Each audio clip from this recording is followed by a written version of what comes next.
Grace Under Fire star Brett Butler helmed the ABC hit for years until it was abruptly canceled in 1998 amidst Butler's personal and professional problems. But she didn't just disappear when her show went off the air. Here's what she's been up to since.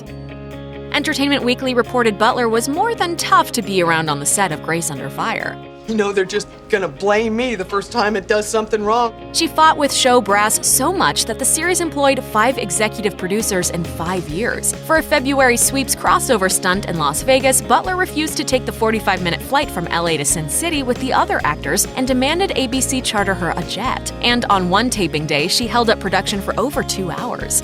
Sorry I got all mad about you telling me how to raise my kids and run my life, no offense. In 1996, Butler publicly admitted that in addition to struggling with alcoholism, she also had an addiction to prescription painkillers, per E! News.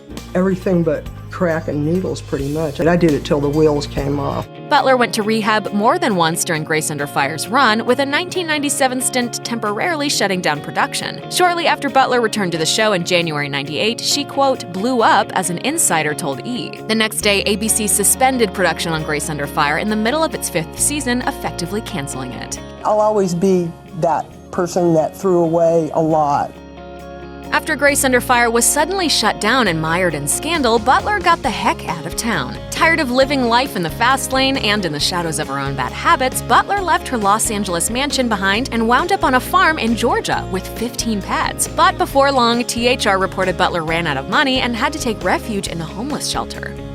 Today's TV landscape is all about revivals, and old shows are back with their old casts airing brand new episodes. Will and Grace, The X-Files, and Twin Peaks have proven to be both profitable for the networks and a win with viewers. They're being suffocated under the middle fingers of poverty and despair.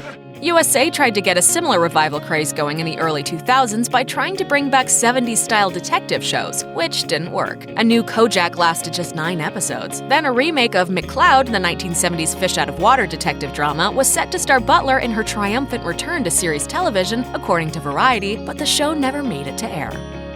20 years after the end of Grace Under Fire, Butler has been dabbling in series television once again. It's almost like I was a horse that ran in the Derby once. The kids were coming up and going, "Are you still doing this?" And the sitcom star has proven she's got some dramatic chops to go along with those comedic ones. In recent years, Butler has had recurring roles on The Young and the Restless, How to Get Away with Murder, HBO's mind-bending The Leftovers, and these days she's playing Tammy Rose Sutton on AMC's The Walking Dead. While it may seem like Butler was at her lowest when ABC suddenly canceled Grace Under Fire in early 1998, that's not the half of it. She told TV Guide, "All in one day, like a bad country song, my husband left me, I got fired, and he even gave my dog to my sister. And I knew for sure it was all over when I went to the lot to get my stuff and armed guards escorted me." 6 months later, Butler says she finally kicked her addiction to painkillers. According to the New York Times, it looks like she's been clean and sober since 2013. I hope I forgive. I hope I'm forgiven. And I'm just really glad that I think things are funny, and there's no end to that.